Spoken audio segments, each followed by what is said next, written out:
You can measure the size of an elephant. You can clock the speed of a cheetah, but you can't quantify the heart of a kings, queens, and in-betweens. Welcome to Dr. Boxing Talk. Stream starts now. The champ is here! The champ is here! The champ is here! The champ is here! The champ is here! The champ is here! The champ is here! The champ is here! If I tell you I'm good, probably you will say I'm boasting. If I tell you I'm no good, you know one line.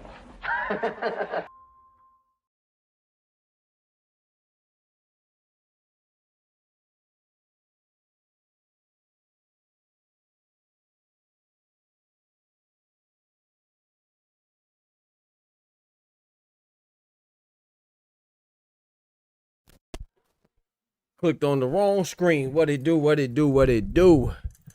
Good, great, grand Friday night to you wonderful, beautiful people, man. And one man is TJIF. Thank God it's Friday. You feel me? Thank God it's Friday. Thank God for every day that ends in Y. Don't forget to smack that like button.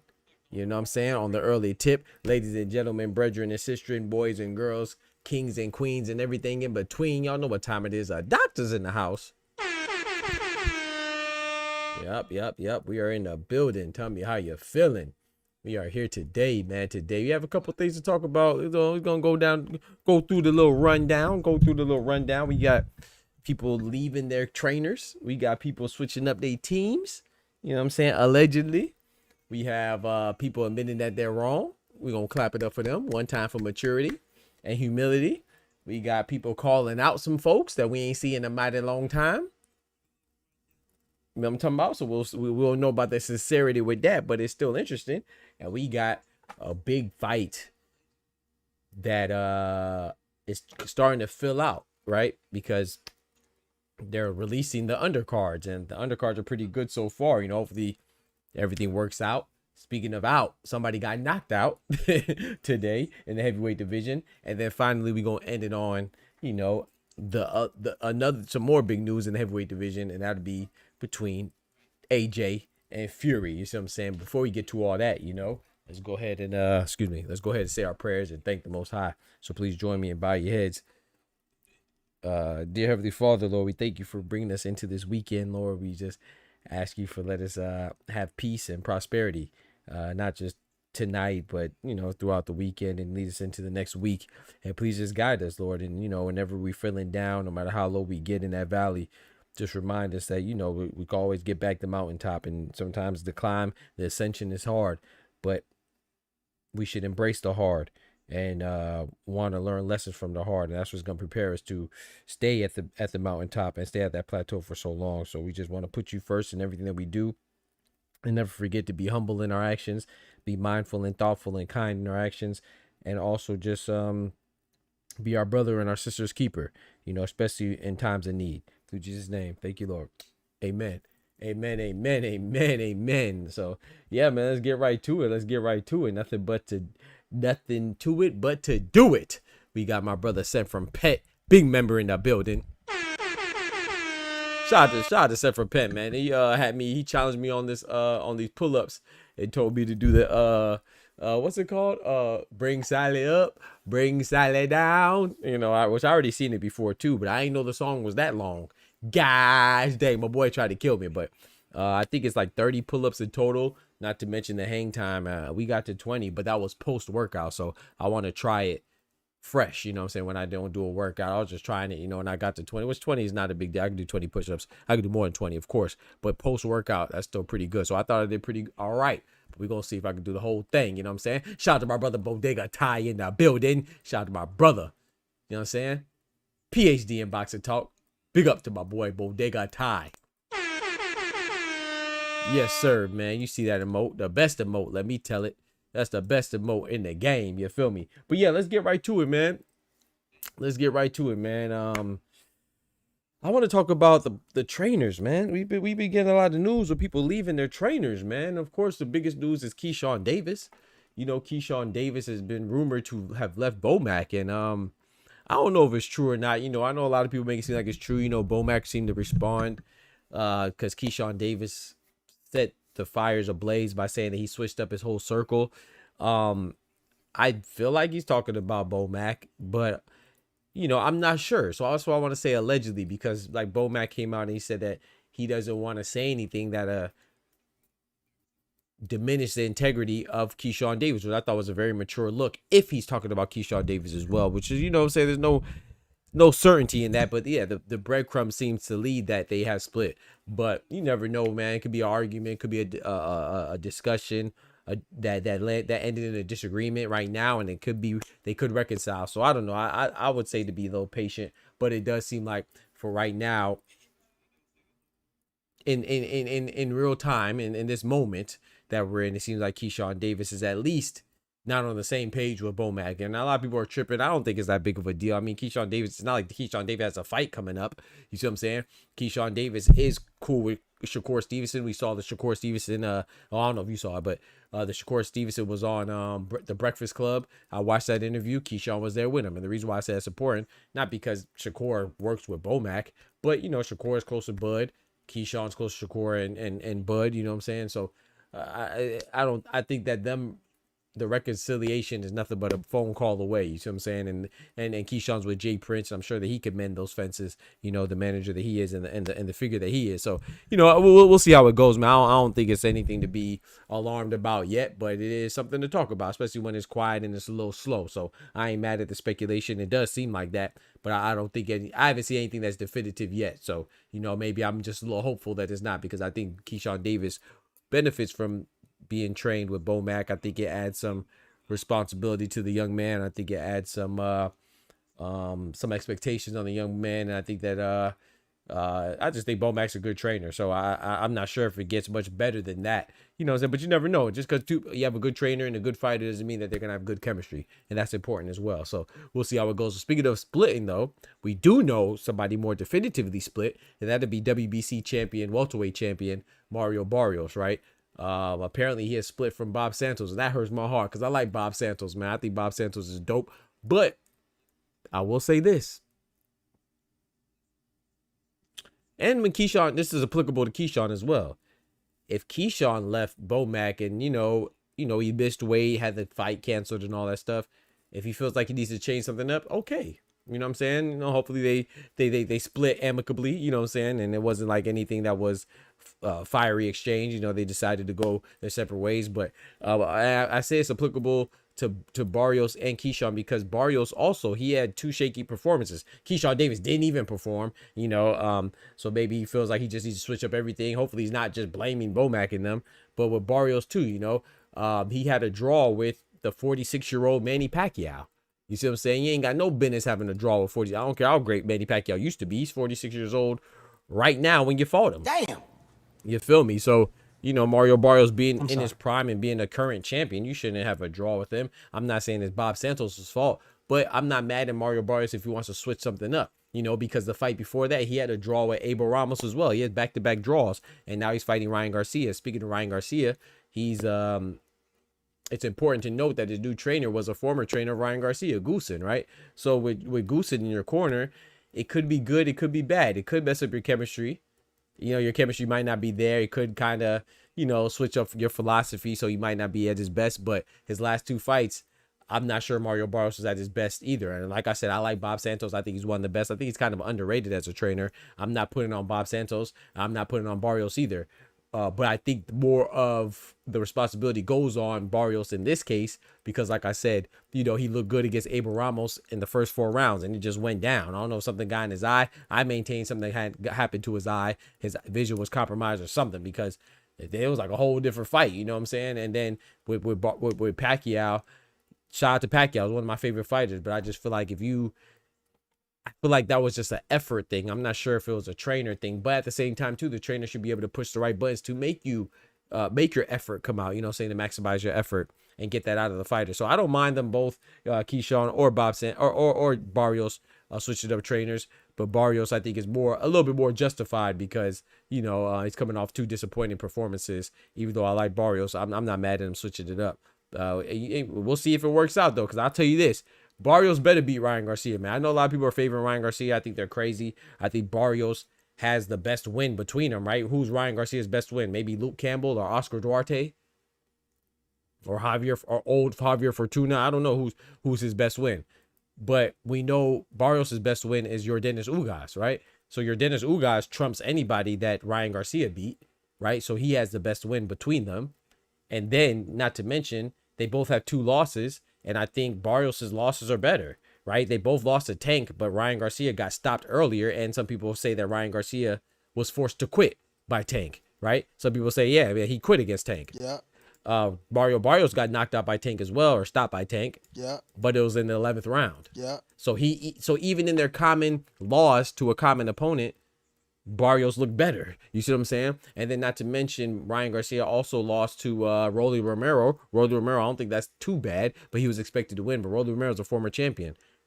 Mario Barrios' other loss came to Keith One-Time Thurman.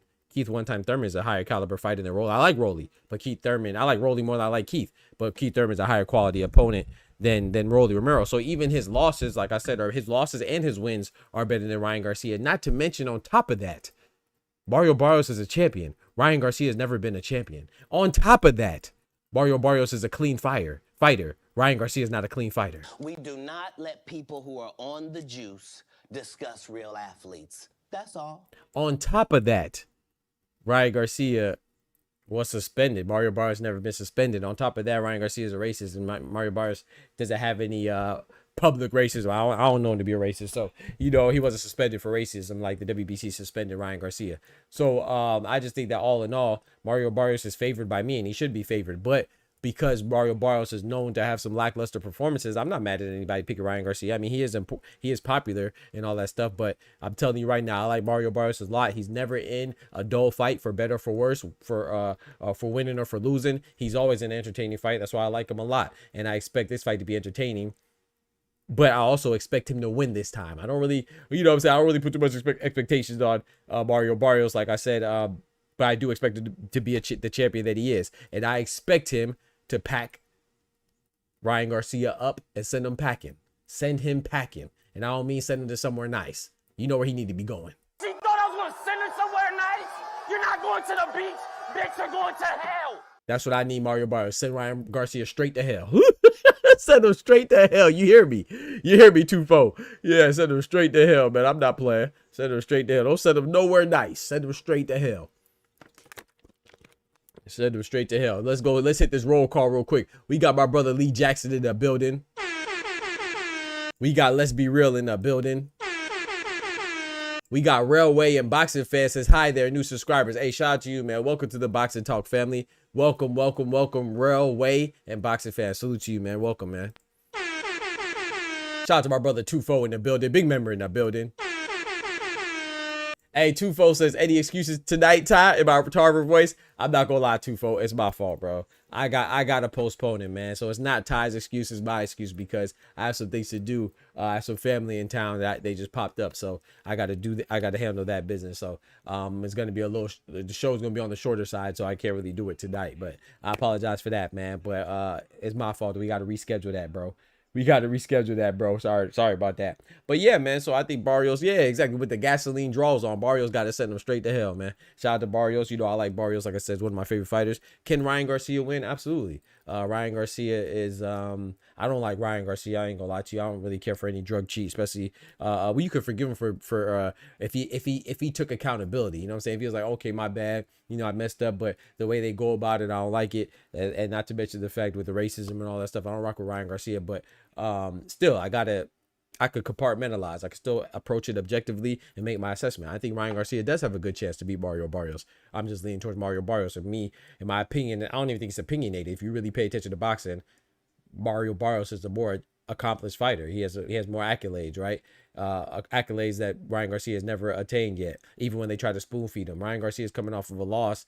When off a title opportunity for the WBA that he fumbled when he was supposed to beat Rolly Romero, right? And then he lost that, and he's fresh off a suspension, right? Remember, the WBC suspended him for his racist antics. Go look it up. And then they give him a title opportunity back to back. So it is a WBC, what you expect for President Mauricio Solomon anyway. But just given that, you know, a loss is Ryan Garcia's last win, and then his fight before that, it was a no contest because he cheated, right? Mario Barrios has 2 draws. That's not too good, but he had a draw with a legendary older Pacquiao, and then he had a draw with Abel Ramos. So even their most 2 recent fights, Barrios is still better, no matter how unimpressive they were. It's still better than Ryan Garcia. So I'm going with Mario Barrios, but I think it's about, I would say, at a 60-40 in favor of Barrios from my perspective. You know what I'm saying? That's just what I think. Shout out to my brother Anubis in the building. Tufo says, dang, Ty, I thought Canelo was plugged in with the WBC. You the DBTC guy. Hey, nah, I gotta be, bro. I gotta look out for the chat, man. You feel me? You know what I'm saying? I gotta look out for the chat, man. We out here. I gotta protect my fighters, man. Speaking of protection, didn't we call it, chat? Didn't we call it at the WBC convention? And where was it? In Bangkok, right? In the WBC convention, we said when they announced that Ben Whitaker was going to fight Joshua Buatsi, we said that's not happening. Ain't no way, Jose, that Eddie Hearn's about to let that happen, right? Somehow, some way, it's been announced today that the WBC has rescinded their order for Ben Whitaker to fight Joshua Buatsi. Come on, chat. I'm too good. We too good over here, chat. We really watch boxing, chat. I wonder how much Eddie Hearn had to pay, how much bread he had to break off Mauricio Solomon to keep them in the rankings and rescind and retract their order for him to fight Joshua Buatsi so Ben Whitaker can remain in the protective program. You see what I'm saying? He's in protective custody, man. He in PC right now, man. You know what I'm talking about? He might be telling and snitching and he might be an informant too, because they protected him. And don't get me wrong, I like Ben Whitaker. You know, I like his style. I'm not one of those that are a detractor from his style. You know, I don't think that it's disrespectful to the sport. In fact, I actually appreciate it. I like it because, hey, he's the one that's throwing punches and getting punched on. If you want to play around or do whatever you want to do stylistically, that's cool. You're taking the risk. So I don't mind it. I actually like it, but I also don't like the premature anointing and crowning and bestowing of these titles of being the best. And we don't even, we can't recognize anybody that you fought. Yes, his last fight, his knockout of Benjamin Gavazzi, who was his last opponent, was spectacular, but who the freak is Benjamin Gavazzi? You see what I'm saying? I could go down the list of people he fought. You won't know him. Ezra Aranyeka, shout out to the Nigerian contender. But if I said Ezra Aranyeka, the average person would say, who the fuck is that guy? You feel me? Know damn well who I am. Who the fuck is that? Nobody knows Ezra Aranyeka. No one knows his last opponent, Benjamin Gavazzi. Hell, even the opponent that took him to the brink of disqualification, Liam Cameron, a lot of people only knew about Liam Cameron because he fought Ben Whitaker and he gave Ben Whitaker all he could handle. You see what I'm saying? To the point where he had to do a flip over the rope to get out the fight and come back with some scotch tape, pretended like he seen the doctor, had his ankle wrapped. Like, come on, bro. Like, you know, I don't mind him being seen as a future or a star, but let him earn that. You know, I'm big on earning it, man. If I can't name anybody you fight, how much I watch boxing, it's something wrong. You see what I'm saying? And speaking of watching boxing, I'm gonna switch gears a little bit. To what went on today, what transpired today, man. We had some boxing today. It was a heavyweight division. The card was pretty good.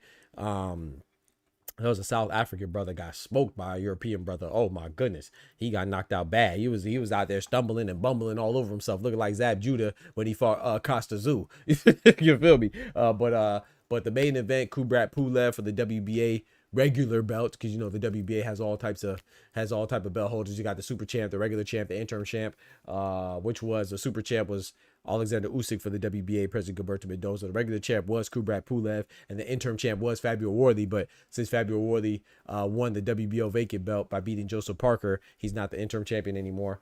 But yeah, Kubrat Pulev fought Murat Gassiev, and Murat Gassiev got him out of there in 6. Oh my goodness, that was a nice little knockout, you know. And Kubrat Pulev, for those of you who don't know, I think he has 4 losses, right? He lost to guys like Vladimir Klitschko, Derek Chisora, Anthony Joshua. So he's a good guy, you know. You're not just gonna be a scrub and beat him. But he's older, you see what I'm saying? He's an older guy now. And Murat Gassiev, he's all right, you know. He has 2 losses. He lost to Alexander Usyk. No shame in that. Alexander Usyk is one of the best, right? All-time great pound for pound king, right? So there's no shame in losing to him. But he lost to Otto Wallin too. Yeah, the same Otto Wallin that lost to Tyson Fury and Anthony Joshua got packed up. So that's not a good loss. But he's looking good, man. He just beat Kubrat Pulev, and now he's the WBA regular champion. So shout out to Murat Gassiev. That was a good fight. While it lasted, I don't really think that you can rate this win that much because, like I said, Kubrat Pulev is far past his heyday. He's an older dude. Gassiev, you know, I still don't really trust it. You know, he lost, even though it's a split decision loss to Otto Wallin, it's still a loss. I'm not sure if, him versus Fabio Worthy, who would you have? You'd have Fabio Worthy. Him versus Daniel Dubois, you'd have Dubois. Gassiev versus, I don't know, give me somebody else. Usyk, you would have Usyk again. Usyk already beat him. Give me another heavyweight that's a contender. Ajit Kabayel would be Gassiev. I think Zhale Zhang would be Gassiev. So, you know, I don't really know who he could beat. You know, him and Hrgovic would probably be a good fight. I'd have Hrgovic. So we'll see though, man. But shout out to him, man. He won. So we'll see where it goes on from there. You feel me? So, but speaking of the meat and potatoes, the main topic, man, we gonna stick with the heavyweight division. The main topic is, speaking of Otto Wallin. Otto Wallin also fought the main dish of today's show. That'd be Anthony Joshua and Tyson Fury. He fought both of them, right?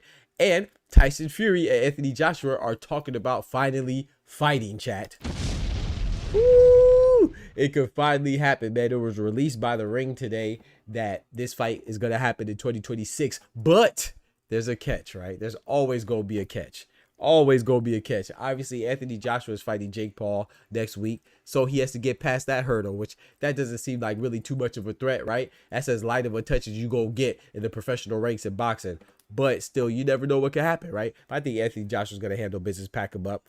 However, we're still not going to be in the clear because according to The Ring, Tyson Fury will also have a touch-up fight in 2026 before they meet. And according to the report, it sounded like Anthony Joshua would have a touch-up fight that's not Jake Paul. So he'll have Jake Paul, then he'll have another touch-up, it seems like, according to the reports, in 2026 before they clash. And the reason why this is worrisome is because it's like, bro, we not going to learn our lesson, bro? Didn't we just try to do that on the Day of Reckoning card when it was Anthony Joshua and Deontay Wilder on the same card to finally have their long overdue showdown, right? Deontay Wilder lost to Joseph Parker. Anthony Joshua beat Otto Wallin. He handled his part of the deal, you know what I'm saying, his obligation. But Deontay Wilder fell short. And speaking of, right, we also seen a similar thing on the same card back then when Jamal Charlo faced Thomas Cornflake Lamana earlier this year, and Caleb Sweethands Plant, one of my favorite fighters, he took on Armando Resendez and he got upset. He dropped the ball. He fumbled, right? So it's like there's countless other times too where we try to make we try to set up a big fight and it just falls through. So that's what I'm a little bit worried about. But I personally believe that this one will actually come into fruition. I do think Anthony Joshua will handle business. I think Tyson Fury will handle business. And I think the long overdue fight between AJ, the former gold, or you're not a former, you're always a gold medalist, right? The gold medalist, former unified heavyweight champion against Tyson Fury, the Gypsy King of obesity. I think that fight will finally go down, man. And I don't know who I'm picking, chat, because you know me. I like Tyson Fury is one of my favorite fighters. I like Anthony Joshua a lot as of late too, especially, you know, how he held it down for boxing against Francis Ngannou. I just think that, you know, I think Tyson, I always said I'd pick Tyson Fury over Anthony Joshua, but now I think Anthony Joshua, for some reason, I just feel like it's favoring Anthony Joshua with the timeline that is currently on where they're going to fight. However, I'm still going to lean towards Tyson Fury, especially if you give me an opportunity to see what he looks like coming back from his extended layoff and his repeated proclamation, or I'm going to say proclamation, a threat, if you will, a threat where he declares retirement. You know, he's coming out of there, so his mindset might be, you know, you have 1 foot out, 1 foot in. Anthony Joshua has never contemplated retirement. He's never talked about hanging him up. He took a L to Daniel Dubois, but he's right back in there. You know what I'm saying? So I think that who's more dedicated to boxing right now would be AJ. But I do think Tyson Fury has the skills to pay the bills and beat AJ. But like I said, I would like to see how he looks on his way back, and we're going to get opportunity to see. So right now, I think from momentum, even though Anthony Joshua's coming off a stoppage loss to Daniel Dubois, we got to remember he hurt Daniel Dubois. He hurt Triple D in that fight. You know what I'm saying? He just got hurt more, and he got hurt worse. But he did hurt Triple D. We did predict that Daniel Dubois would win, but I don't think that's a bad loss. I think people are over exaggerating the magnitude of that loss. So it was a title fight. You know what I'm saying? Daniel Dubois was defending his IBF belt. What's wrong with that? It was a fight that ended in a knockout. Anthony Joshua didn't. Of course, he got knocked out, but he didn't cower. He didn't look like he was scared to fight. He didn't look like he was weak. It was just it's a stoppage loss. I don't see anything wrong with that. So for me, I think that the momentum is in Anthony Joshua's favor. In my personal opinion, I think it's worse to be halfway in and halfway out the game. You know what I'm saying? Like, am I going to retire? Am I going to keep fighting? And you're Tyson Fury than it is to take a L to a champion if you're Anthony Joshua and never question your activity. He's staying active. So I think that right now the momentum's in AJ's favor, but I'm leaning towards Tyson Fury to win. I'm still going with Tyson Fury, and they both have the commonality of both losing to Usyk twice. So it is what it is, man. I just hope the fight actually comes into fruition this time, but it's contingent on how they perform and if they win in their fights in the meantime, in between time, which is worrisome, but we'll see how it goes. Shout out to my brother George, the last Dragonborn in the building. George, the last Dragonborn says, I'm trusting Usyk's answer and picking AJ to beat Fury. Oh, yeah. Usyk did say he got AJ. Yeah, I don't really. Shout out to Usyk. You know what I'm saying? Like I just said, Usyk has been in the ring with both. So if anybody's an expert on that, it would be him, right? But at the same time, styles make fights. Anthony Joshua could match up better against Usyk than Tyson Fury did. Tyson Fury could match up better with Wilder than Anthony Joshua would. You see what I'm saying? So so even though he shared the ring with both, I think he is the most suited, the most suitable to make a prediction. Doesn't mean he's 100% right. So I don't blame you for going with Usyk. You know what I'm saying? I mean, hey, if Usyk say so, I'm gonna take his word for it. Bud say so, I'm gonna take his word for it. But I'm just going off what I see and watching their fights and stuff like that. And I'm going off of their peak, which neither one of them are at their peak, but I'm just going off of their peak at their height of their career. I always pick Tyson Fury over AJ. So like I said, I do think AJ has momentum right now in his favor, but I like to see how Tyson Fury looks on his bounce back fight, and then I'll be able to make a better assessment. But right now I'm going with Tyson Fury, man. You know, I don't like to switch it up too much. So I'm going with Tyson Fury to take it, man. The all British, long overdue showdown in the heavyweight division. How the heck are you in the same division, from the same country, relatively the same age, and y'all ain't fight your whole career? Like, people be talking about, oh, Tank ain't fight Shakur ain't fight Devin ain't fight T.O. Yeah, but they're mostly in their 20s. I think Tank is 30. He's the only one that's just 30, right? They can't light a candle to what Anthony Joshua and Tyson Fury been doing. Like, you know what I'm saying? Tyson Fury, I mean, Gervonta Tank Davis, Shakur Stevenson, Teofimo Lopez, Devin Haney, Shakur Stevenson, they fluctuate weight classes. They're not always in the same weight class. Tyson Fury and Anthony Joshua are from the same country, the same hood, and been in the same weight class the whole time. Why the freak haven't they fought yet? And why are we letting that slide? Frank Warren and Eddie Hearn, get your stuff together. Matchroom and Queensberry, get your stuff together. AJ and Fury, get your stuff together. You see what I'm saying? So it's just something to think about. You know, when people talk about all these fighters that haven't fought in a long time, you know, and they're dragging their feet, they're scared.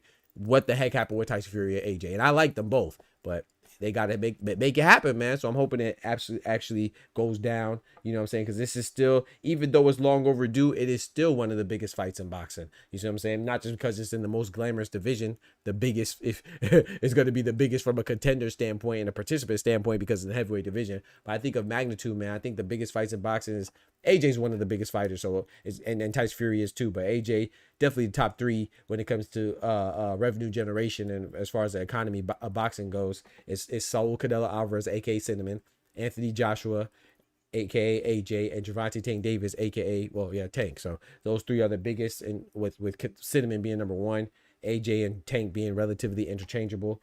Whoever you want to take is 2 or 3, but they're definitely the biggest. So this fight will still represent some of the biggest fights we got in boxing. Now, from a competitive standpoint, the fights that I think are the biggest in boxing that I want to see are, of course, I still want to see AJ and Fury. I want to see the trilogy between Beterbiev and Bivol. I want to see Tank versus Shakur. I want to see Virgil and Boots.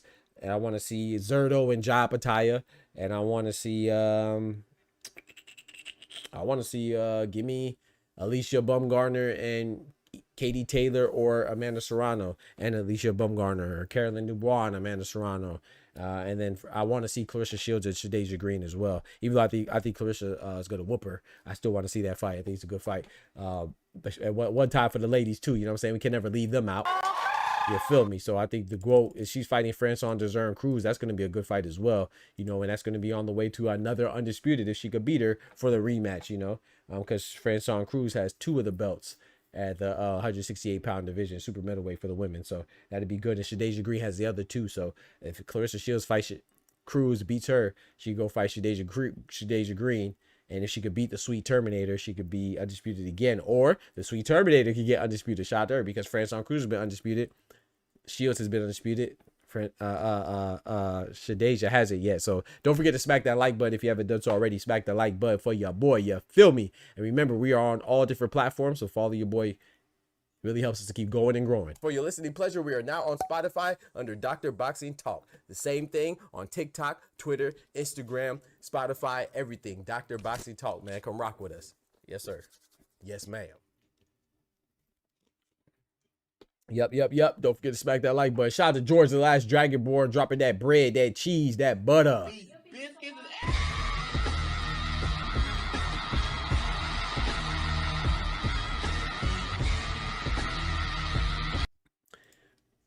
My brother Oster in the building. What's good, O? Big member in the building. You feeling those emotes, ain't it? Shout out, I'm glad you like him, brother. George says, some years ago, AJ said he leaves at 35. He's 36. Hey, sometimes things change. Feelings change. You know what I'm saying? Deontay Wilder's what? Approaching 40? I think, no, he's 40. Yeah, he's 40. Tyson Fury's what? 37, George? I think 37, something like that. Maybe 38. Hey, man, sometimes things change, you know? Hey, and that money, man, that money.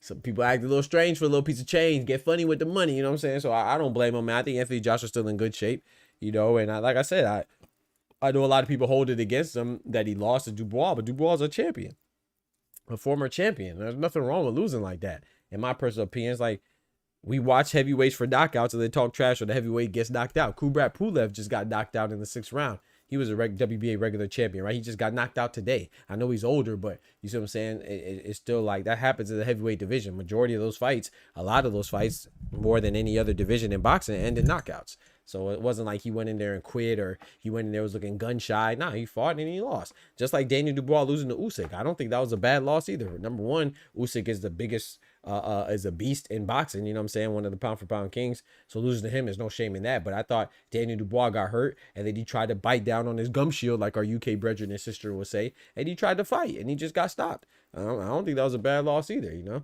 But that's just my personal opinion on that, man. So I think it's I think it is what it is, man. But that was but yeah, you're right, man. Maybe AJ might be a little long in the tooth, but aren't they all? You know what I'm saying? A lot of the heavyweight division is kind of older as far as it's getting younger too with Moses Atama. Jacoby still kind of young.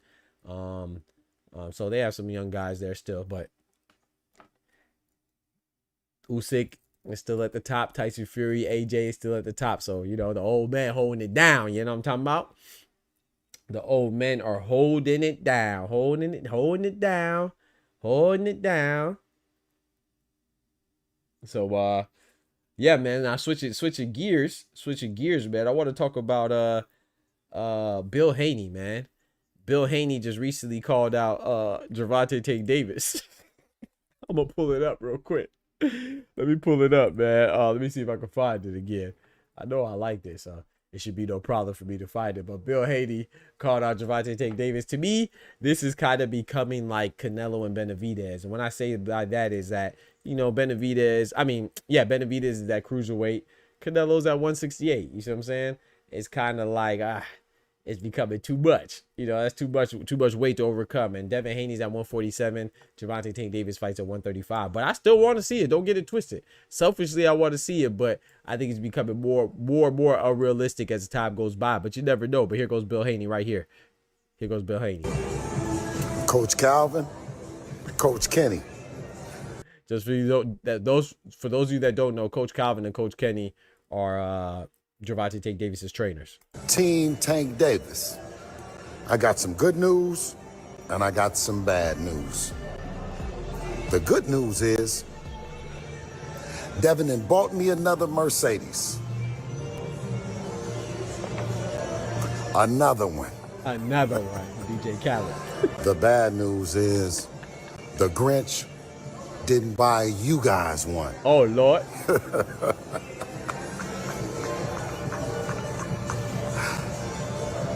But Debo is looking for him, and he's on the list.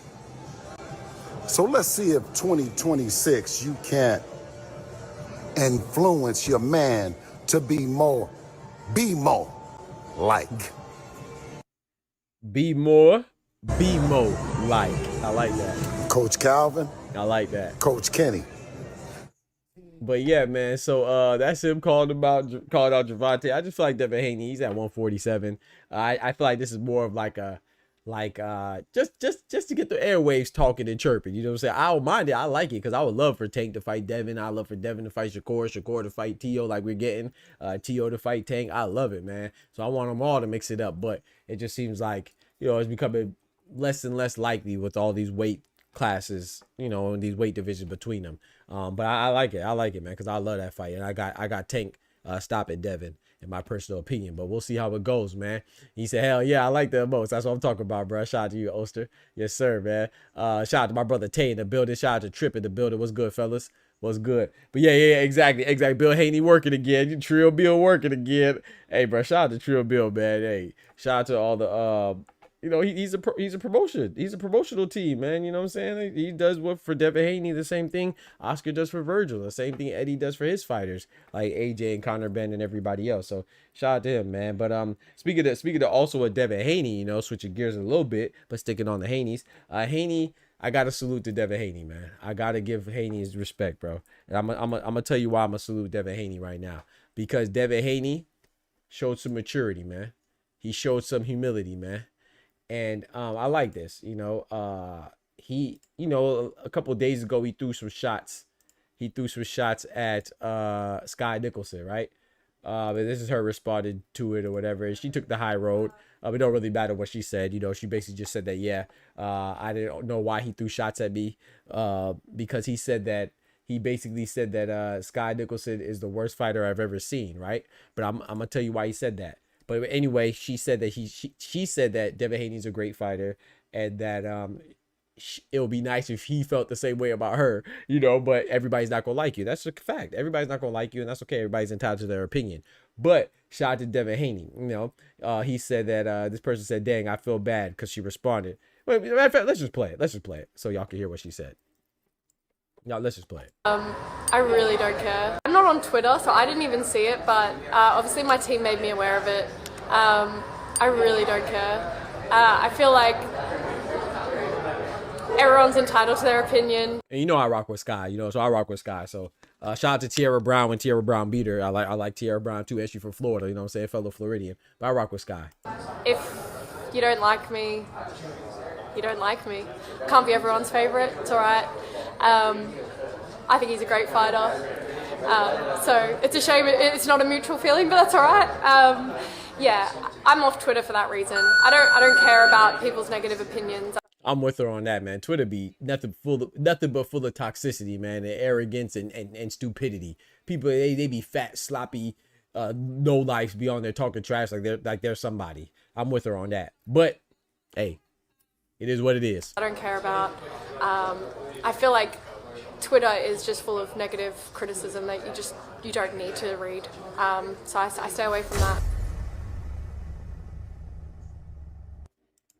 All right, so that's what she said, and then this is why I'm shouting out Devin, because Devin said, "Dang, I feel bad too," because he said, "Dang, I feel bad." And Devin said, "I do too. I was wrong." So shout out to Devin Haney, man. Shout out to Devin Haney for taking the high road and admitting when he's wrong, because she was thrown in there, and it wasn't her fault, right? But I'm gonna tell you why Devin is good that he apologized. But I'll say it's Eddie's fault. It's not Devin's fault. It's Eddie's fault. I'm gonna tell you why it's Eddie Hearn's fault, because Devin responded like that because of him. Because Eddie Hearn, Sky Nicholson was just a casualty, right? She was a casualty of war. You feel me? She was a unintended, well, I can't say unintended target because he aimed for her, but she was just a casualty of war. Eddie Hearn has said, what did Eddie Hearn say? That Devin Haney is a boring fighter. If you watch boxing and if you watch the ladies, Sky Nicholson fights exactly how Eddie Hearn says Devin fights. So that's why he said that. You see what I'm saying? Because she fights how Eddie Hearn claims Devin fights. So that was him throwing a shot at Eddie Hearn, really. And, you know, that's his fighter, you know, and maybe a little bit more than just his fighter. You know, they say that that ain't none of my business, though, but they say they're a couple or whatever it is. None of my business. But the point is, what I'm trying to emphasize or point out to you is that Devin said that because he was trying to emphasize that Eddie Hearn doesn't say that Sky Nicholson's a boring fighter. You see what I'm saying? A lot of people do, but Eddie doesn't say it. So the point is that what Eddie was doing is just disingenuous. He's just hating on Devin, because when he was representing Devin, he said Devin was a great fighter, pound for pound best, and who never lose and all this other stuff. He could have shut up about praising Devin. And now, because Devin Haney's not with him anymore, you know, he's being a little petty. You see what I'm saying? So like, shout out to Devin for still apologizing, because you know, I like Sky Nicholson too. But she was just a casualty of war, you know what I'm saying? But shout out to Devin for apologizing to her and saying that he felt bad. Tay says Sky is definitely trash. I wonder how she keep getting all these dates. Hey, come on now, she's fighting tomorrow too. I like her though. I appreciate her style, but she is definitely a mover. You know what I'm saying? Same thing that people crucify Devin for, you know, but people don't pay attention to women's boxing as much. But let's move on. Shout out to my brother Oscar Perez, mi hermano Carnal, big member in the building. Shout out to you, bro. We got Dane in the building. What's good, Dane? My guy. Osa says, Doc, Tank ain't got no excuse because he was about to fight at 190 pounds. What the fuck does that mean? Really, Oster? 190 pounds? Because he was about to fight a non-boxer and Jake Paul? Stop it. Stop it. We're not doing that. That's like, okay, so Anthony Joshua should go fight a cruiserweight then because he's fighting Jake Paul. Stop it, bro. Jake Paul's different, man. Jake Paul is like a celebrity all-star boxing match. It's not real boxing. So you to even say that or even imply that or flat out say that, that's nonsense. Stop it. We're not even going to tell you that. Oster trolling. Shout out to my brother B-Dog in the building. Big member in the building. Yeah, Oster know what he doing. Shout out to my guy Dave. He says, I don't know what you think, but call me crazy. I thought the Nicholson versus Brown fight could have gone either way. I don't think you're crazy. I thought the rightful person won, but I'll be honest, Dane, I called that wrong because I thought Tierra was gonna lose. And I'm gonna tell you why. I did some analysis on that fight, because at that time, Tierra Brown, they were both undefeated, but 50% of Tierra Brown's opponents had losing records. So I thought, you know, Sky Nicholson had the better opposition. She did at that time. You know, that's a fact. But I just thought that Sky Nicholson was going to be too much for Tierra Brown. Not like to punish her, but just be, you know, slick, out slick her, out move her. But I thought Tierra Brown, her pressure and her effective pressure was very good that fight. I thought it was a close fight. But I thought it was a close. You know, you have a close fight with a clear winner. I thought it was a close fight with a clear winner. I thought Tierra Brown clearly won. But I'm not mad at you if you thought that she outboxed her, did enough to win. But I thought Tierra Brown. I don't think you're crazy for that, but I just disagree. I think Tierra Brown did enough to win. Even though I predicted that Sky Nicholson would edge it out, would win. I was wrong. I think Tierra Brown definitely impressed me. Shout out to her. And and I still think Scott Nicholson will bounce back too. That was one of the rare times that your boy was wrong, man. I picked wrong on that one. And yeah, so but shout out to both of them though, man. I need to see more Tierra Brown. She needs to get more opportunities, in my personal opinion, more high profile opportunities, because she's a beast. And we're gonna see Sky Nicholson this weekend, and I still think that she could become a champion again. She's a beast, even though she's fighting at a lower weight now. I think that she has a lot left in the tank. You feel me? Now moving on, man. Moving on. Switching up topic. Shout out to MAW in the building. What's good, bro? What's good, bro? Shout out to B-Dog. He said the exhibition is not a real fight. Talk to him, and it was an exhibition. Come on, man. He trolling. You know what I'm saying? Shout out to Oster. But it's like with Oscar De La Hoya. Oh, should Oscar De La Hoya fight Deontay Wilder because he fought Shaquille O'Neal in an exhibition? You feel me, B-Dog? Come on, man. Oster trolling, man. Oh, Oster trolling, man. We hold on. This I'm gonna let The Rock talk to Oster, man, because Oster trolling. This for you, O. Shut up, bitch. That's for you or anybody saying, oh, Tank should fight anybody because he's fighting a guy that was 190. Stop it, bro. So Oscar De La Hoya should fight Alexander Usyk because he fought, gosh dang, he should have fought, let me put it in their era. Oscar De La Hoya should have fought Vladimir Klitschko because he fought Shaquille O'Neal in the exhibition. Stop it. Stop it. Floyd Mayweather should have fought Triple G because he fought Logan Paul in the exhibition. Stop it. What are we doing?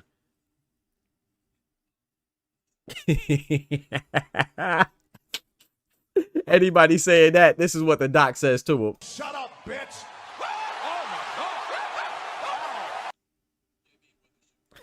Shout out to my brother. Oh, but yeah, man, switching gears, man. Let's go to this Teofimo and Shakur card, man. Yes, talk to him, MAW. MAW says smash the like button, folks. Yeah, smack the like button. It's free. You know what I'm saying? Hit the Cash App. Hit the super chats, do all that good stuff, become a member, you know what I'm saying? Really support the channel. We trying to go and grow, you know what I'm talking about? Good Lord willing, we are going to be the biggest channel on YouTube as far as this boxing team goes. We're already the best channel. We just ain't heard of yet. You know, we going to manifest that. So go ahead and smack that like button for your boy. And yeah, if you can become a member, do that. But if you can't, hit the like button, hit the share button. All that stuff is free. Tell your auntie, your grandma, your uncle, your brother, everybody that likes boxing, whether they're a purist or a casual, tell them about the channel. You know what I'm saying? We gonna get them right, man. We love talking about boxing, and we don't make you feel bad if you don't know as much. And we could talk to it. If you do know a lot, we could break it down to the nitty gritty and to the smallest molecular level, you know, atomically. You feel me?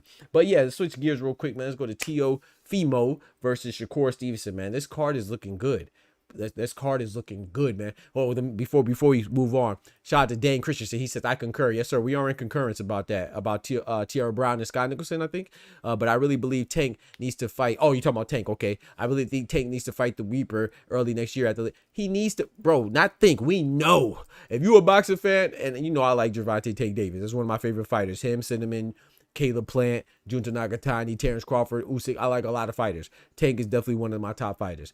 Tank needs to fight Lamont Roach. Yeah, that's a fact. I don't care. I don't care what anybody says. He needs to fight. He got a draw, and it was controversial. He was a beneficiary of a referee blunder, right? Missing a knockdown. He was able to get his face wiped down like Boosie. You know what I'm saying? A legal interaction, and he got a draw, bro. It's controversial, man. Fight. Give Lamont Roach his get back, man. We need that. I agree with you 1,000%. I agree with you 1,000%. You know, but I'll be disappointed in Tank. I'm disappointed that he's not fighting Roach, but we'll see how it goes, man. Hopefully he does. But we've been disappointed before with fighters not fighting fights that we want them to fight, right? Like look at AJ and Tyson Fury. We want that fight, right? It hasn't happened yet. So I've been disappointed before. I'm just hoping that we're not disappointed again. I think Tank should fight Lamar Roach, in my personal opinion, but we'll see what happens, man. He talking about fighting Pitbull Cruz again, which is a fight that people want to see too. I don't really care for that fight, but you know, given the circumstances surrounding it, Pitbull Cruz is on late notice. They fought on a Sunday. Tank was preparing for somebody else. Tank had a hurt hand. It ended in unanimous decision, right? There was no knockout. the rematch is justified, but is it desired for me? I thought Tank won handily enough, comfortably enough. So I'd prefer him to revisit the Roach fight, just like you, Dane. So we are in concurrence with that, brother. I think he should rematch that, but we'll see how it goes, man. There's no excuse. There's no reason not to fight Roach. Shout out to B-Dog. B-Dog says, Roach fumbled the rematch. Nah, stop it, bro. Come on, B-Dog. We got to do better. Hey, that ain't got nothing to do with Tank's draw. That nigga, bro, stop it. Don't do that, B-Dog. Come on, man. We got to be fair now. We got to be fair. That's not Roach's fault. First of all, I had Cruz winning. I had Cruz, you know me. I had Cruz beating Roach 114 to 112. But we can't say that the rematch with Tank was contingent on Roach beating Cruz. He didn't lose. He had a draw. So I don't think that has that. If he would have lost, then I'd be like, okay, bet. You know what I'm saying? I feel what you're saying, B-Dog. But he didn't lose. He had a draw, man. So I can't agree with that, man. To me, that's not. And plus, Roach, the circumstances in which he fought Pitbull, he was trying to get the Tank rematch. And the WBA, they ordered it. Well, they didn't fully order it, but they what's the word? They said that that's the fight that they wanted to pursue next. But they rescinded the order because, you know, Tank's a money man. They don't want to strip the WBA boxing economy at the little division that Gervonta Tank Davis is. So they allowed him to fight Jake Paul. Remember, I told you I interviewed the former Venezuelan champion, Jorge Linares, right? And he's the WBA supervisor. He said that he doesn't even know what they're going to do. So they're kind of playing it by ear, which I think is unfair. You know, we got to call boxing for what it is. Tank's my favorite fighter, but I'm not going to make any excuses or any justifications for him or give him any extra provisions. Lucas Body also deserves a title shot. Lucas Body won a title eliminator against Roger Gutierrez in his last fight. If you win a title eliminator, that means that you are eliminating the other guy and elevating yourself to a title contender. You can't contend for a title if it's not available. So I don't know what the WBA is doing. And also Floyd Schofield, Kid Austin, he has a claim to the title as well. So there's a couple guys that Tank needs to fight. But in my personal opinion, the priority should be Lamont Roach. In my personal opinion, you know, just from a competitive standpoint, man, hey, if I have a close fight with somebody, I want to get it back. Whether we talk about basketball, whether, you know, I'm a competitive person. Aren't you competitive? So if somebody is close, if you talk about a foot race, I don't care what you talk about, man. We can talk about playing gosh dang paper football, whatever it is. If it's close, let's get it back. We try to run rock, paper, scissors, 2 out of 3. You know, that's why I want Beterbiev Bivol to run it back so bad. So he got to get that back in my personal opinion. But shout out to you though, B-Dog. If you think he fumbled it, I don't think he fumbled it. But that's just me though. But moving on, man, to Tio and Shakur. The rematch round robin. They're gonna do a rematch round robin. Hey, whatever it takes. Whatever it takes, B-Dog. Whatever it takes. You feel me? But I think so, man. That's just me. But I'm gonna move on to Teofimo versus Shakur Stevenson, man. The card looks good. Already the fight is great, man. Teofimo versus Shakur. I'm not mad at anybody picking Shakur. I'm not mad at anybody picking Teofimo, man. This is a good fight, bro. I think we should appreciate two young fighters in their primes at the top of their game, ready to fight. You know, of course, Shakur is undefeated, WBC champion at 135. Teofimo is the 140-pound WBO champion, the longest reigning champion in the 140-pound division. He has one blemish up for the George Kambosos. I think people exaggerate how bad of a loss that is. George Kambosos put some respect on his name. I'm not saying that every champion is created equal. I'm not saying that every champion is great, but you have to be good to be a champion. Let's be real. There's a lot of fighters that participate in this sport that we love called boxing that never acquire a title. So let's put some respect on George Kambosos. I say that to say that I think people over exaggerate how bad of a loss that was for Tio. Now, it was worth noting that Teofimo should have won because Teofimo was the favorite. He should have been the favorite, and he's called the takeover, right? Only one of those guys did we see as a person that will transcend the sport and be a top tier athlete and be a star. That was Teofimo. It wasn't George Kambosos. So we have to acknowledge that as well. But I think people saying, oh, George Kambosos beating Tio, I think people exaggerate how bad of a loss that is. But maybe I respect champions too much. However, I will say this. It doesn't look good when you have Richardson Hitchens, who's the IBF champion at 140, stopping George Kambosos. It doesn't look good when you have the older Lomachenko also stopping George Kambosos. You know, and when Devin Haney, who's another one of your contemporaries, beats George Kambosos twice and you lose to him, it doesn't look good. So I'm not saying it looks good, but I'm saying I think people make it, because people call George Kambosos George Kambozo and they call him trash. The man is not trash. The man is a champion. Put some respect on it. Guys that are trash, I don't even want to call nobody trash, but there's fighters that are trash. Know your fucking place, trash. And I don't think George Kambosos is trash. Now, with that being said, it is a blemish on his record, and he should be held accountable for that. But so it's like give and take, right? Shakur Stevenson has great wins on his resume as well. You know, he just beat William Zepeda, who was an undisputed mandatory for the WBA, WBC, IBF, WBO. That's a great win. He has a great win against a former champion, Jamel Herring. You know, shout out to him and salute to him for his service in the military. Shout out to him. Shout out to Jamel Herring. He also has a win over Oscar Valdez, who I personally believe is his best win, probably. For me, maybe Oscar Valdez. William Zepeda, I like that win a lot. But he has a couple good wins, right? Those are good wins. And he's undefeated. However, Teofimo Lopez has the better wins, right? His two best wins are Josh Taylor. When he beat Josh Taylor for who Josh Taylor was, that was a great win. Lomachenko being an underdog after coming off his stoppage win over Richard Comey, he fought Lomachenko and beat him as an underdog. That's a great win. So I would say Teofimo Lopez has the better wins as the top tier wins, the top two wins. Teofimo from a personnel standpoint has the better wins, but from performance standpoint and just like I would say like an average win, like if you could consider their resume and the personnel in the totality of it, I think that Shakur has the better wins collectively and more consistent performances. So that's why I think it's a great win, because you know Teofimo does have that loss to Kambosos. So I think it's a great matchup. I think it's a great matchup between the two. They both been involved in some boring, shitty fights. Now, if you want to talk about trash, Teofimo versus Jermaine Ortiz was trash. Know your fucking place, trash. That fight was terrible. You want to talk about trash? Shakur Stevenson and Edward De Los Santos was trash. Know your fucking place, trash. That was trash. Yeah, the undisputed mandatory beat dog. He was number one in all four sanctioned bodies. That's crazy. But yeah, so those fights are trash. And I will be honest too.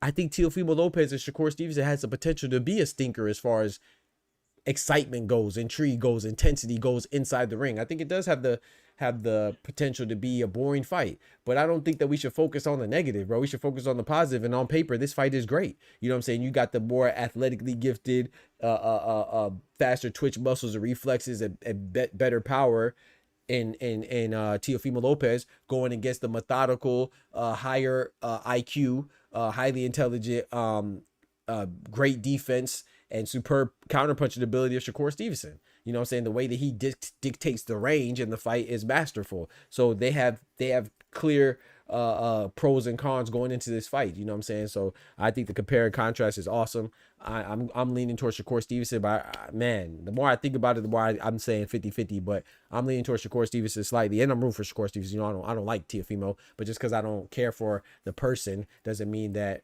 I'm oblivious to his skills. He's definitely one of the a top tier talent. You know what I'm saying? So shout out to both fighters for making this happen. You know what I'm talking about? But I'm leaning towards Shakur. But even with all that, forget all that. The undercard is filling out nicely, man. It's just been announced today. I dropped videos on it. Go check it out if you haven't done so already. We have a possible co-main is being announced as a co-main right now. It could change for January 31st. A whole lot of time between January 31st and now, and New York City. You see what I'm saying? So right now, it's been announced that the co-main is Bruce Shushu Carrington. And we already knew he was fighting Carlos Castro, but now it's for a title, the vacant title that Stephen Fulton left when he moved up at 130 to challenge O'Shaquie Foster in a failed attempt, right? He failed in two ways. He failed because he missed weight, and he failed because I don't even remember him landing a punch on Shock Foster. You know what I'm saying? I predicted that Shock Foster would win by UD. I didn't know he's going to win by a slaughter, though. He cleaned him up. You know what I'm saying? So shout out to Fulton for fighting, though, but I feel like that lack of discipline was terrible. You know what I'm saying? Lack of professionalism. Just make weight, brother. You know, but anyway, that opened it up for Bruce Shushu to finally get a title shot. I'm happy for him. But do I think that this should be a title fight? Like I said, he's the interim title holder, so it makes sense for the vacant belt. But Carlos Castro's last time we saw him was over a year ago now. I think it was September last year, and he lost to Stephen Fulton. So he's coming off of a loss and getting another title shot. But this is the WBC. Same thing Ryan Garcia is the beneficiary of, right? He's coming off a loss and getting a title shot with the WBC. So this is nothing new that we see with the WBC, you know. So, you know, Conor Benn being ranked number 1 to get the winner of the Barrio Barrios and Ryan Garcia fight. And he's never fought at 147 since 2022. I think his last time at 147 was when he fought Chris Van Heerden. So that was back in 2022, 3 years. And all of a sudden he springs up as a number 1 mandatory or number one fighter in 147, ranked number one in the WBC. So this is nothing to do with the WBC, but I do like it because Bruce Carrington does deserve a title fight. So I like it, man. I think he will beat Carlos Castro, but Carlos Castro did lose to Stephen Fulton, but he put Stephen Fulton on his back pockets. He dropped him. I believe it was the 5th round or the 6th round. I think it was the 5th round. He put Stephen Fulton on his back pocket. So Castro definitely has some firepower and he has some good boxing skills, but I think Shushu should win. Let me holler at my brother Oscar Perez. He said, should Tio be the favorite? Should Tio be the favorite? I think given the circumstances, short answer, yes. If you're just calling everything even, both top talents, I would say both in their prime. I would say Tio should be the favorite because Shakur's moving up. We can't omit that. You know what I'm saying? So Teofimo being accustomed to 140, being a champion at 140, being the longest 140-pound champion, you know, representing that WBO and the ring belt, Tio should be the favorite. But in reality, on paper, he should be the favorite. But if you watch boxing, like I said, it's a close fight, but I'm leaning towards Shakur. He said, when you take in consideration Shakur is moving up. Yep, like I just said. Shout out to Oscar. The Ring Magazine champion, I think so. Yep, like I just said, yep. When you see Tio looks like straight ass when he fights a boxer, no, exactly. So that's the problem. Like when Tio, we know he has trouble fighting boxers, and it doesn't really get too much more pure of a boxer than Shakur, right? It had to be Shakur and Dimitri Bivol, I would say, right, as the most fundamentally sound boxers in the game, right? I mean, Shakur's connection rate from his opponents to him is the lowest. So I think you have to go with Bivol. I think Bivol is one of the sweetest boxers in the game. You know what I'm saying? So I would say Shakur and Bivol. Yeah, we know that Teofimo struggles, but we also know that Teofimo, you know, I'm gonna play into what the people are saying that don't really give boxing analysis, right? You know, I'm gonna play into what they're saying, and there is some truth to that. When Teofimo is in a fight with the highest stakes, where the stakes are the highest, he does perform the best. I just think that's a very shallow, simplistic way of breaking down a boxing fight, because I think it depends on the opponent as well. It's like, yeah, he just matched up very well against Josh Taylor. You know, styles make fights. It's like we remember that when it's convenient. You know, maybe Teofimo's style was all bad for Loma. I think it's disrespectful to say that, oh, Teofimo performed bad because he just wasn't himself against Sandor Martin. No, Sandor Martin, the Spaniard, is a good fighter. He's an awkward fighter, so he's going to give anybody trouble at 140. Ask Alberto Puello. So just to say that, oh, Tio wasn't Tio, I feel like that's extremely disrespectful to the craft and the fighters and what they put in. He didn't look good against Sandor Martin because Sandor Martin is good. And it didn't match up stylistically. He didn't look good against George Kambosos because George Kambosos isn't as bad as you think. And he went in there reckless. He said that he was going to stop George Kambosos in the first round. And he went in there and tried to do that. And he got put on his back pockets. Because you can't be reckless against a guy that's, you know, against anybody at world level. So, you know what I'm saying? So I just think that people underestimate what the opponents could do. So even Jermaine Ortiz, that fight was trash. But Teofimo couldn't cut off the ring.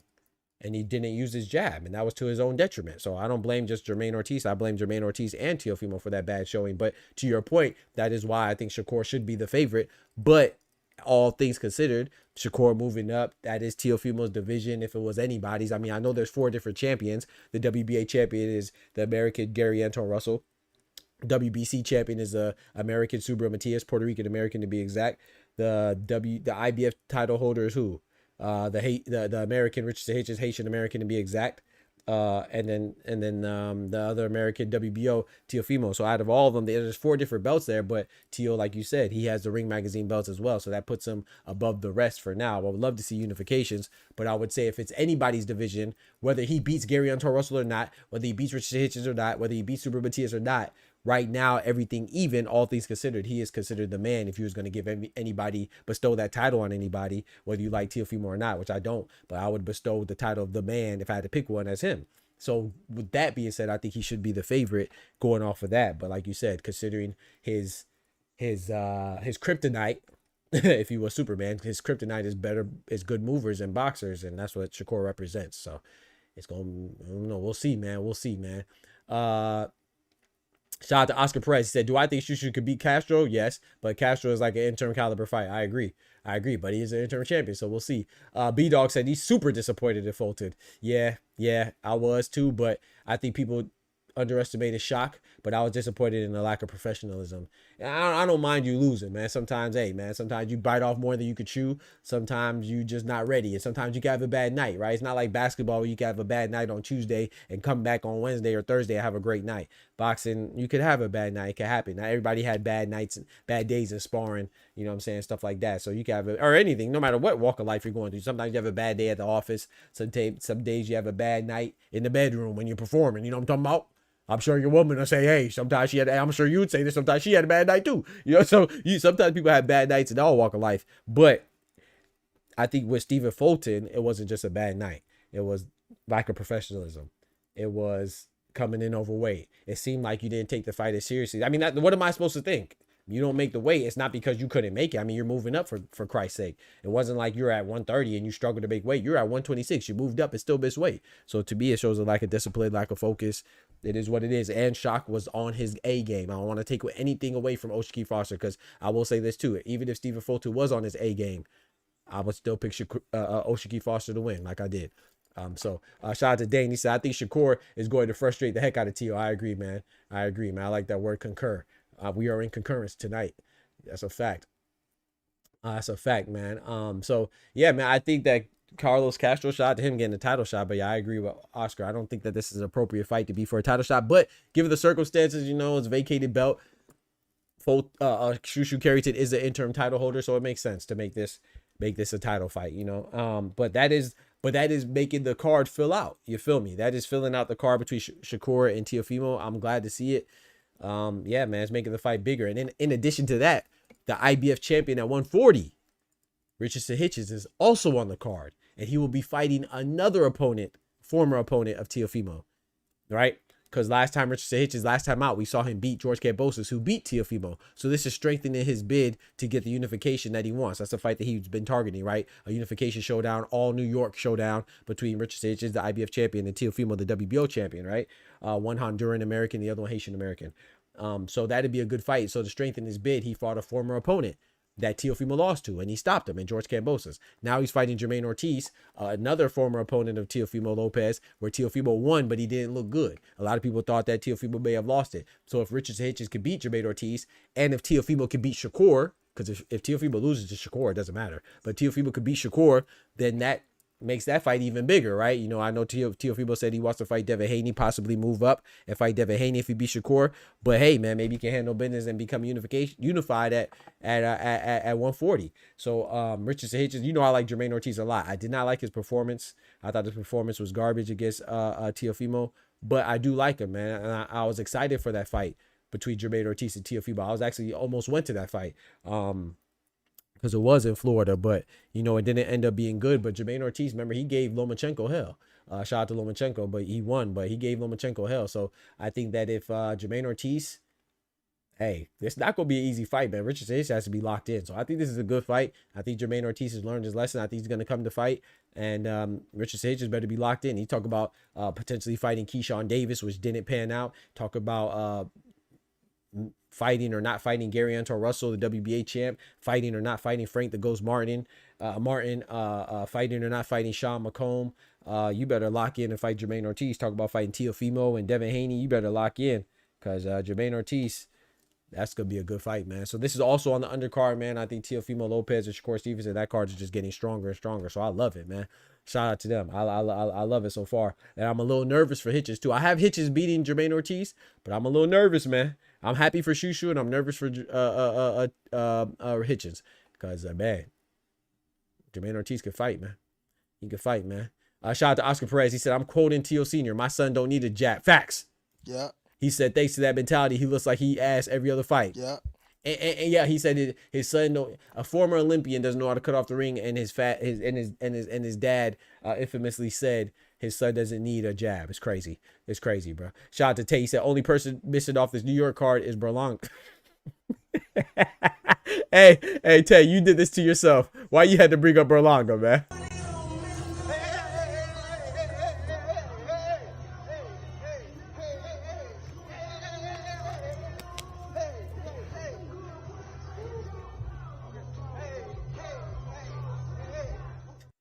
Legend has it, Berlanga's still dancing on the corner like a $2 hoe, man.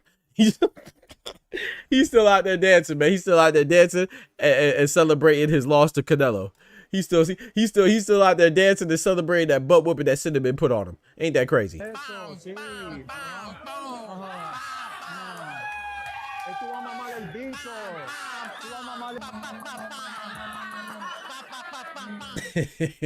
Shout out to Cinnamon, man.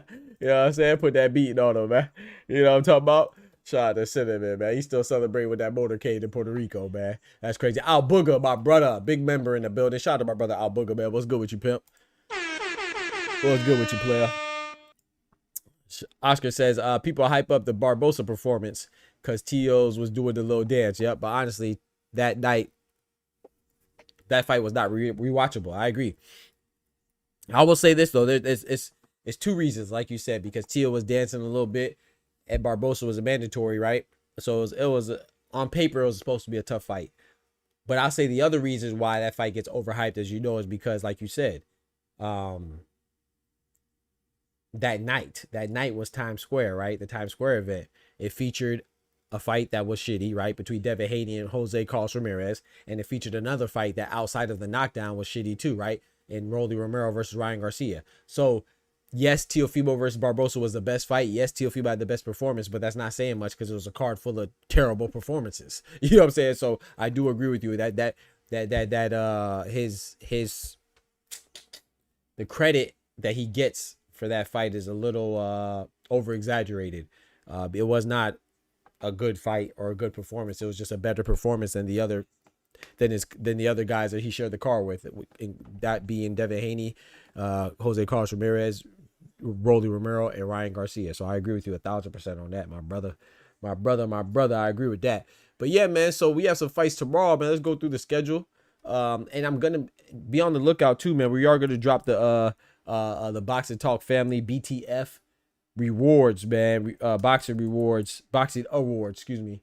The BTF Boxing Awards, end of the year Boxing Awards. We will be dropping that soon.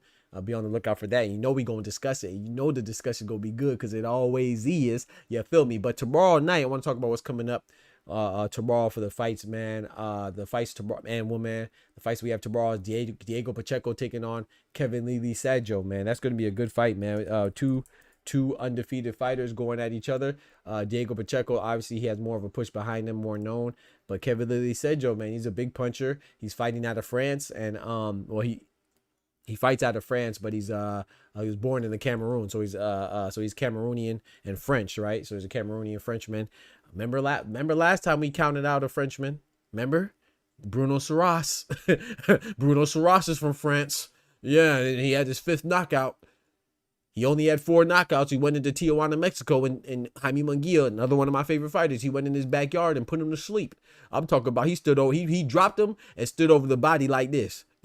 he dropped him and stood over the body. You got knocked the fuck out, man. Give me my goddamn money. Knocked him out, bro. You could hear a pin drop in Tijuana, Mexico that night. So, you know, this is a countryman right here in Lee Sajo. So do not count him out, man. I think Diego Pacheco is gonna win. I'm predicting Diego Pacheco wins, but Sajo is no joke, man. You know what I'm saying? He hasn't really fought anybody known, so don't get me wrong. That's the thing, right? He has a big KO ratio. He's relatively unknown. He is undefeated. Nobody really knows him. So that's Diego Pacheco. Diego Pacheco's been a little bit more tested, right? Fought Trevor McCumbee, you know, a little bit more recognizable names. He fought Steven Soko Nelson and so on and so forth. So what's the guy that was from Denver, Colorado? McCowan, Sean McCowan, that was a good win, another undefeated fighter. So Diego Pacheco has been a little bit more tested, I think, but this is gonna be a good fight. That's the headliner. The undercard is Gabriel Flores versus Joe Cordina. Hey, Joe Cordina said, hey, our UK brethren, he said he's coming to America to turn up and mess stuff up and go back home. So that's gonna be a good fight right there. We also have Sky Nicholson against Ronda Luna, and we also have I think Sky Nicholson had a replacement. I think if I'm not mistaken, I think Sky Nicholson had a replacement. I don't think she's fighting Ronda Luna anymore. Yeah, she's fighting Julian Luna. Yeah, my bad, Julian Luna. So that's gonna be a good fight. But the fight that I'm looking forward to the most is Ernesto Tito Mercado versus Antonio Moran. Now, the reason why I'm looking forward to that one the most, not because I expect Tito to look impressive. Of course, I mean, I expected to look impressive, but not because I'm intrigued by the matchup, because Tito, he's just, I feel like he's a little bit overhyped, right? Because he's calling out guys like Shakur. I'll beat Shakur. I'll beat Devin Haney. I'll beat Teofimo. He said he'll beat all these guys and girls, Gary Toro Russell, Esau People Cruz. He said he'll beat everybody, but he's fighting Antonio Moran. And Devin Haney fought Antonio Moran 30 years ago. You know what I'm saying? His last fight was Jose Pedraza. Gervonta Tank Davis beat Jose Pedraza 100 years ago, bro. Like, you're calling out all these young, fresh, strong guys, but you're fighting guys that they fought 1,000 years ago. You see how I keep getting I'm putting it further and further in the past. So, I mean, you can fight who you fight, but we got to relax. You talk about beating all these guys. When you go step up, bro? So he has to beat Antonio Moran in like 3 rounds for me to get excited. You see what I'm saying? So Ernesto Mercado, I do think he has some power. I think he's good, but his mouth is his mouthpiece is starting to I don't know, man, starting to get into that territory where his mouth writing checks that his ass can't cash. You know what I'm talking about? So got a hummingbird mouth and you got an alligator mouth and a hummingbird ass. So we gonna see how it goes. Your mouth right checks that your ass can't cash. We gonna see how it goes, man. Tate says only person off this new. Oh, I read that already. He said Diego Pacheco like 6'8". Yeah. It's gonna be a good card though, man. So we turning up tomorrow for that. We will be providing live commentary for that, man. So man and woman, so be there, man. Turn up. You know, we always provide live commentary every boxing event. And then of course we also have in the cruiserweight division, we have Badu Jack versus Noel McCain for the rematch that nobody asked for. But I'm hoping for Badu Jack wins. I'm rooting for Badu Jack, the WBC champion, the Swedish WBC champion, because I want to see a unification, man, with him and Ja Pataya, and he's committed to fighting Ja Pataya. Verbal agreement, but it's still an agreement nonetheless. And like I said, Badu Jack, I think people exaggerate how scared people are of Ja Pataya. I'm not saying that Ja Pataya is not good. I'm just saying I don't think the other champions are scared. You know, Zerto Ramirez, he's the one that's unified at the WBO and WBA. He fought Arsen Gulamarian, took his belt. Fought Chris Billiam Smith, took his belt. So the Mexican champion is proven. He's been in the ring with Dimitri Bivol. I don't see why he would be scared of Ja Pataya. And then Badu Jack, I'm just saying, he's been in the ring with John Pascal. You know what I'm saying? He's been in the ring with James DeGale. He's been in the ring with Adonis Superman Stevenson, you know, the Haitian Canadian who unfortunately suffered a brain damage when he fought Alexander Vazdik. But he's been in the ring with high caliber guys, Marcus Brown, you know, who had the bloody matchup with Artur Beterbiev. So he's been in the ring with some guys. You feel me? So I don't see him being scared of him either. That doesn't mean I think he'll win. I think Ja Pataya beats Badu Jack. I mean, Badu Jack is 42 years old too. But if he wins, he said that he'll fight. He wants to go down in the Hall of Fame. In order for him to do that, I think that's wishing upon a star right now. But if he could fight Ja Pataya and he somehow beats Ja Pataya, I think that strengthens his case. So it seems, my point of saying that is that it seems like he's really committed to challenging himself. So I love that. So I'm hoping Badu Jack wins. In Noel McCain's defense, Noel McCain did say that he would also fight Ja Pataya. But let's face it, right? If Noel McCain wins, then Badu Jack will probably want to get his get back, just like Noel McCain got granted his get back. So it's not that I'm really rooting against Noel McCain.